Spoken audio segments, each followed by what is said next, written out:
Guys, तो तुम लोगों ने मुझे बहुत सारे कमेंट किया कि भाई तुम हॉरर वीडियो लेके आओ। तो लिटरली आज की वीडियो में हम हॉरर वीडियो लेके आ चुके हैं, जो कि तुम लोग को बहुत ही ज्यादा मजा आएगा, क्योंकि भाई इसके अंदर हम एक स्टोरी देखने वाले हैं जो कि रियल लाइफ स्टोरी है, जो कि तुम्हें बहुत मजा आएगा। इससे पहले तुम चैनल को सब्सक्राइब कर दो, क्योंकि 1 लाख सब्सक्राइबर के बहुत ही ज्यादा पास आ चुके हैं। तुम्हारे एक सब्सक्राइबर मेरे लिए बहुत ही कीमती है, तो प्लीज सब्सक्राइब करना। जिनकी वीडियो है उसका लिंक अपने डिस्क्रिप्शन में डाल दूंगा, वहां से तुम जाके इनकी ओरिजिनल वीडियो भी देख सकते हो और इनको सब्सक्राइब भी कर सकते हो, ठीक है ना।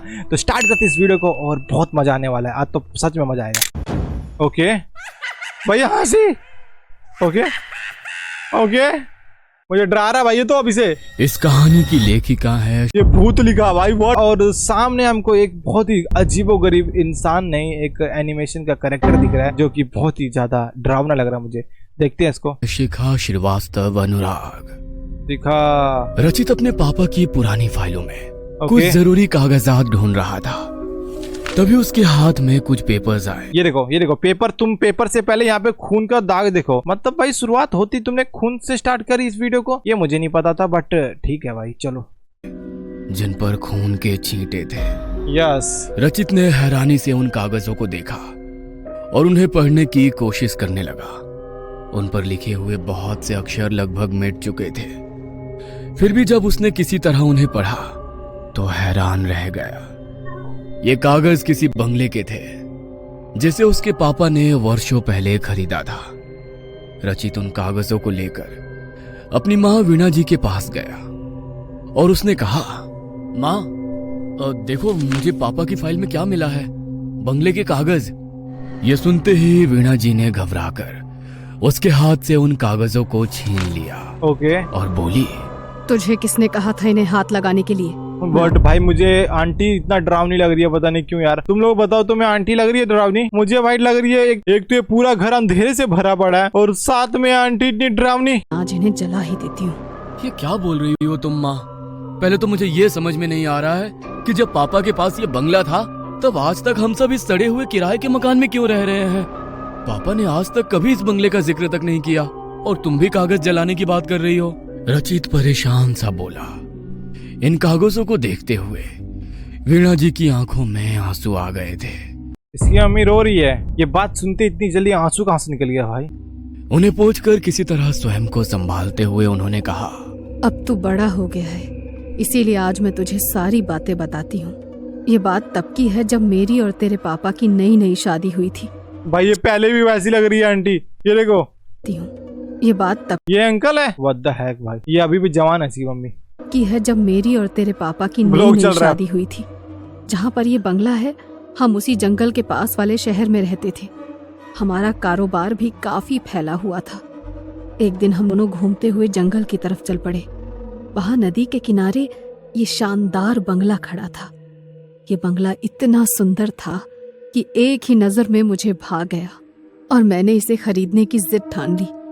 तेरे पापा ने मेरी इस जिद को पूरा भी कर दिया और जल्दी ही ये बंगला हमारा हो गया। हम अक्सर सप्ताह के अंत में वहां रहने जाते थे। एक दिन बंगले को सजाते हुए मेरी नजर एक पेंटिंग पर पड़ी जो इसी बंगले की थी। बट ये पेंटिंग बहुत ही ज्यादा डरावनी थी। ऐसा मत बोलना प्लीज भाई, ये पेंटिंग सच में डरावनी है। लिटरली तुम देखो उस पेंटिंग को, ये पेंटिंग है, ये किसी भूतिया का घर लग रहा है। यहाँ पे चिड़िया नहीं चमगादड़ उड़ रहे भाई। रात का सीन इतना डरावना लगता है। एक तो मैं रात में वीडियो रिकॉर्ड कर रहा हूँ, पता नहीं क्यों आजकल मैं रात में ज्यादा वीडियो रिकॉर्ड कर रहा हूँ, क्योंकि दिन में भाई बहुत ही ज्यादा शोर होता है मेरी गलियों में, इसलिए प्लीज सब्सक्राइब करना गाइस। पर वो बहुत ही पुरानी और डरावनी थी। यस। मैंने उसे दीवार से उतारा और कूड़ेदान में फेंक दिया। ऐसा करते ही मानो बंगले में तूफान आ गया। उसकी दीवारों में दरारें पड़ गई। Oh my God! और वहाँ से What? ये देखो यहाँ पे खून आ रहा है भाई। हॉरर स्टोरी में ऐसा सीन होता है क्या कि मतलब कुछ भी जगह पे मतलब खून जरूर आना है? मतलब दीवारों के अंदर से खून कैसे निकल सकता है? सोचो, ये हॉरर स्टोरी ऐसी इसलिए वो तो क्या ऐसे वीडियो मत बोला करो बनाने के लिए, मेरी फटती है। खून रिसने लगा। इससे पहले कि हम कुछ समझ पाते, अलमारी से निकलकर बंगले के कागज हमारे सामने हवा में नाचने लगे और उन पर खून के छींटे पड़ने लगे।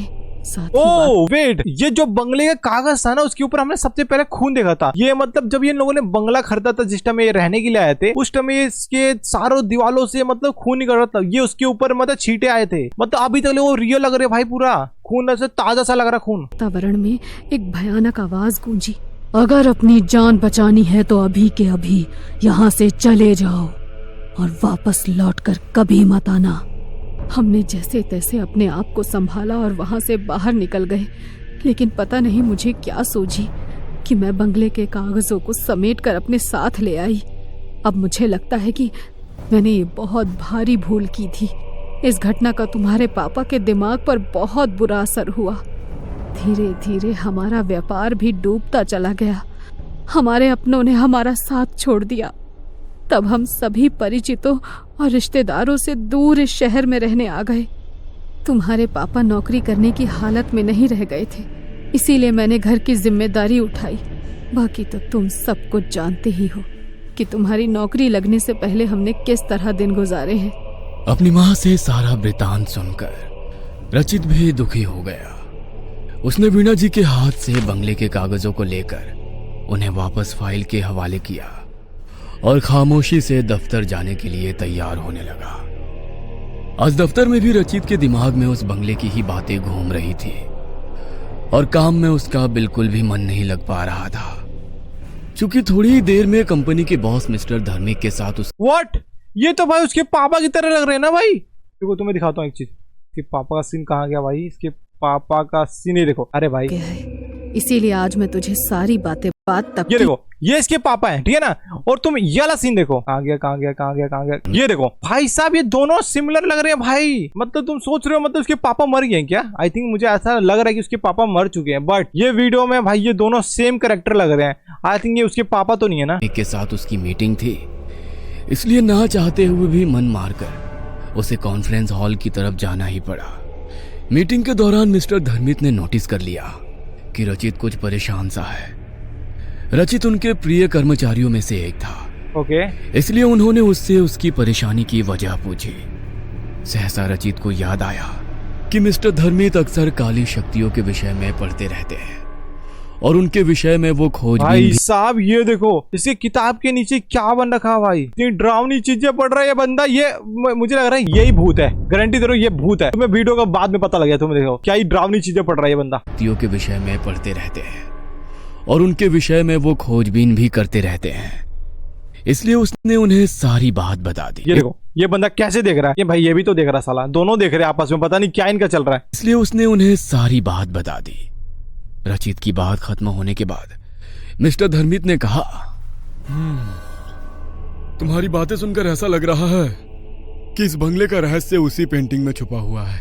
ओके। जिसे तुम्हारी माँ ने कूड़ेदान में फेंक दिया था। आज शायद वो समय आ गया है कि मैंने अपने गुरुजी से जो सीखा है मैं उसका उपयोग करूं। इसलिए हम कल ही उस बंगले में चलेंगे। लेकिन अगर हम दोनों को कुछ हो गया तो? नहीं, मुझे बहुत डर लग रहा है सर। रचित घबरा कर बोला। धर्मित ने उसे समझाते हुए कहा, डरो मत, हमें कुछ नहीं होगा। मैं आज रात कुछ विशेष पूजा करके हमारी सुरक्षा का सारा इंतजाम कर लूंगा। अब तुम घर जाकर आराम करो। मैं भी आज छुट्टी लेकर अपने घर जा रहा हूँ। घर आकर जब रचित ने वीणा जी को मिस्टर धर्मित के साथ बंगले में जाने की बात बताई, तब उन्होंने उसे रोकने की बहुत कोशिश की, लेकिन रचित को मिस्टर धर्मित पर पूरा भरोसा था। अगले दिन तय समय पर मिस्टर धर्मित रचित के घर आए। वीणा जी ने उन्हें भी समझाने की बहुत कोशिश की, लेकिन मिस्टर धर्मित ने कहा, आंटी आप घबराइए मत। ईश्वर चाहेंगे तो आपका बंगला जल्द ही आपको वापस मिल जाएगा। बस आप बंगले के कागज मुझे दे दीजिए। अब वीणा जी वेट, मुझे लग रहा है कि ना ये जो उसकी मम्मी है ना, ये कुछ ज्यादा ही डेंजरस की तरह मुझे लग रहा है। क्यों इस पे इसको बनाया भी उसी हिसाब से है। देखो उसकी मम्मी का शक्ल देखो, थोड़ी उस किताब की तरह नहीं लग रही जो उसकी किताब के अंदर छपी पड़ी थी वो चुड़ैल। लिटरली उसकी तरह शक्ल मैच कर रहा है और इसकी शक्ल भाई उसके पापा की तरह मैच कर रहा है। मतलब ये डेंजरस है। ये लड़की, इसी ने भाई जिद करा था वो घर के लिए और यही उस टाइम एक कागज भी लेके आई थी। तो ये पूरा सीन को ना इसके ऊपर आ रहा है मेरे लिए। तुम लोग कमेंट कर बताना तुम्हें कौन लग रहा है इनमें से, कौन डेंजरस है। भाई मुझे तो ये भूत लग रही है भाई। कोई प्रतिरोध नहीं कर पाई। ये देखो सोच रही है। उन्होंने कागज लाकर मिस्टर धर्मित को सौंप दिया। मिस्टर धर्मित ने उन कागजों को संभाल कर अपने बैग में रखने के बाद रचित के गले में अभिमंत्रित किया हुआ एक लॉकेट पहना दिया। वैसा ही लॉकेट उनके गले में भी था। चाहे कुछ भी हो जाए रचित, इस लॉकेट को तुम अपने गले से मत उतारना। ये अगले 48 घंटों तक हमें बुरी शक्तियों से बचाकर रखेगा और हमें नींद भी नहीं आने देगा। मिस्टर धर्मित के कहने पर रचित ने हामी भर दी। 7 घंटों के लंबे सफर के बाद मिस्टर धर्मित और रचित की गाड़ी उस बंगले के बाहर खड़ी थी। ये बंगला ओ पूरी भाई क्या ही डरावना लग रहा है बंगला। बंदे जाते कैसे इस जगह पे? अभी रात के टाइम में, दिन में चले जाते तो क्या होता तुम्हारा बे? मैंने बहुत सारे हॉरर वीडियो देखे हैं, उसके अंदर भाई ये सारे बंदे रात के अंदर क्यों जाते हैं भाई? रात के अंदर एक तो इनकी शक्तियां, जो भूत होते हैं उनकी शक्तियां भी बढ़ जाती है, और यहाँ पे तो भाई अपरंपार बढ़ गई है। देखो यहाँ पे धुंध गिर चुके हैं, और भाई क्या होगा इनका? तो भाई पत्ता साफ है, लिटर में सोच चुका इनका पत्ता साफ बढ़ गया ना, तरह से उजाड़ हो चुका था। ओके घुस रहे हैं। जैसे ही बंगले के अंदर जाने के लिए उसका दरवाजा खोला, वहां तेज आंधी शुरू हो गई। ओके फिर भी वो दोनों डरे नहीं और मजबूती से एक दूसरे का हाथ थामकर बंगले में प्रवेश कर गए।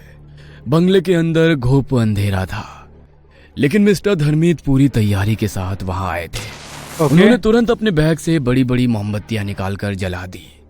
इन मोमबत्तियों से एक खास किस्म की खुशबू आ रही थी। अभी वो दोनों आगे कुछ सोचते कि तभी बंगले में से किसी के हंसने की आवाज आने लगी। Oh my God. इस हंसी के थमते एक तो भाई मेरी तो ऐसे फट जाती है भाई, एक तो पूरा हेडफोन लगा रखा हूँ, फुल आवाज में सुन रहा हूँ, अभी रात के टाइम पे ऐसी हंसी आएगी तो भाई किसी की भी फट जाएगी। इस वीडियो में पता नहीं क्या क्या होने वाला भाई। वहां एक दूसरी आवाज गूंजी। तुम दोनों को क्या लगता है ओके इन मोमबत्तियों की मदद से तुम हमें यहाँ से निकाल दोगे? यह असंभव है, असंभव। इसलिए उन्हें बुझा दो और यहाँ से चले जाओ।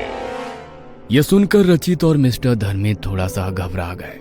रचित कुछ कहना चाहता था, लेकिन मिस्टर धर्मित ने उसे चुप रहकर पेंटिंग ढूंढने का इशारा किया। वो दोनों अपने हाथ में मोमबत्ती लेकर अपने काम में जुट गए।